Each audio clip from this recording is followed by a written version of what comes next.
Apple pie is one of those perfect fall desserts. Spiced filling, tender apples, flaky crust, the works. But here's the thing, most pies either collapse with a big gap under the crust or turn out watery. Today, I'll show you how to make an apple pie that's hearty, spiced just right, and holds together beautifully. No gaps and no runny fillings. Hi, friend, come on in. Apple pie is one of those staples that shows up the moment mornings turn crisp and the leaves start their spectacular displays. Whether you've just picked fresh apples or grabbed some from the market, let's turn them into a pie that's rich, spiced, and sturdy enough to slice cleanly. I like to use a mix of apple varieties, leaning into their different flavors to get a balance of sweet, tart, and texture.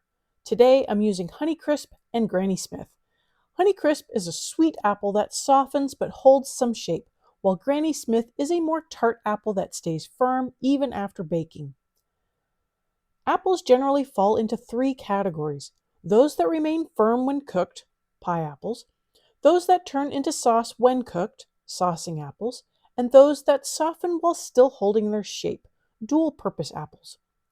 Honeycrisp is a dual-purpose apple, while Granny Smith is a classic pie apple.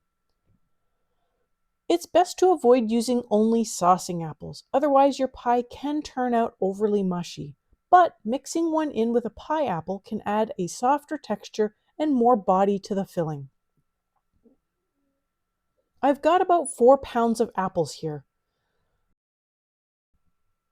I want to peel them, either with a paring knife, a vegetable peeler, or one of those crank-style corers that does it all. Peeling may feel optional, but the skins don't break down when cooked and can leave you with a chewy texture in an otherwise tender pie. Once peeled, core and slice them evenly. Uniform slices mean even cooking. If you prefer bite-sized chunks to long slices, go smaller. It helps prevent big pieces pulling out when you cut the pie. If you're working slowly, toss your apples in water with a splash of lemon juice to prevent browning. I just gave mine a quick rinse to hold the color. The thin layer of water helps protect the slices as I move on to the next step. Melt 4 tablespoons of butter in a large pot. If you like, let it brown a bit for that nutty caramel flavor. Add the apples and stir well to coat. If you're using both pie apples and saucing apples, hold back the saucing apples for now so they don't break down too quickly. Cook for about 10 minutes. This step is key. It shrinks the apples before they hit the crust, so you don't get that dreaded empty gap. While those cook, mix up your spiced sugar. In a bowl, add 3/4 of a cup of brown sugar, or white sugar with about 2 teaspoons of molasses, 2 tablespoons of flour, 1 teaspoon of cinnamon, a half teaspoon of ginger, a 1/4 teaspoon of nutmeg, and a 1/4 teaspoon of allspice. Stir really well to prevent clumping when it hits the apples. Add this spiced sugar to the pot along with your saucing apples if you are using any. Cook another 5 to 7 minutes more, enough to draw out juices and partially cook the fruit, but not so much that the saucing apples disintegrate. This juice release is what prevents a runny filling later. In the same bowl, combine a 1/4 cup of sugar with 2 tablespoons of cornstarch. I like to use both flour and cornstarch. Flour gives body, cornstarch adds a glossy finish. Stir to break up any clumps. Add that into the pot, stir until thickened, then remove from the heat. Stir in 1 teaspoon of vanilla and 2 tablespoons of lemon juice for brightness. If you'd rather skip pre-cooking, you can macerate the apples instead. Toss them with sugar and let them sit at least 3 to 4 hours. Drain off the juices and cook that liquid down into a syrup before adding it back with your spices and starch. This works, but I find pre-cooking gives me more control. Want to take it over the top? Stir in a few melted caramels or a drizzle of caramel sauce before cooling. Taste your filling now and adjust. I found my cinnamon was weak and I needed to add in a little more. Don't be afraid to do the same. Spices lose potency over time, necessitating the need to add more to get the same level of flavor. The filling needs to cool before you build the pie. Spread it on a sheet pan to cool quickly, or pop the bowl or pot in the fridge. A cold, thickened filling is the #1 defense against soggy bottoms. For the crust, I used my favorite lard crust. I have a full video with more details, but here's a quick overview. In a measuring cup, I combine 1 tablespoon of vinegar, 1 egg, and enough water to make 1 cup total. Give that a quick mix and set aside. In a large bowl, I measure out 5½ cups of flour.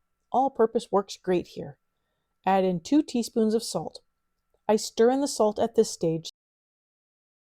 Cut in 1 pound of lard, aiming for pea-sized pieces, though a few bigger chunks are fine.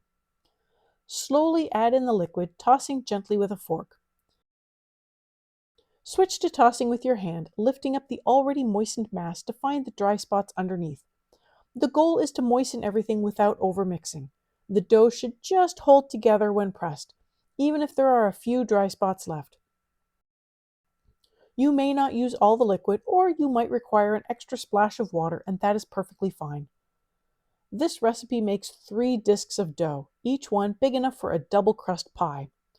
Roll out your crust now, or chill about 20 minutes before rolling. I ease the bottom crust into the pie plate, then roll the top crust before filling and topping. Add the filling to your prepared bottom crust and dot with a few pats of butter if you'd like an extra richness to your filling. Top with a full crust, a lattice, or a streusel topping. An egg wash and sugar sprinkles are optional but give a beautiful finish. I like to chill my filled pie for 1 to 2 hours before baking.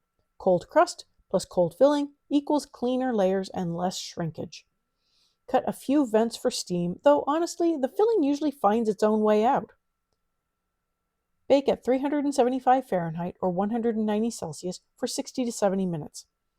I use a crust shield from the start so I don't have to wrestle a hot pie later.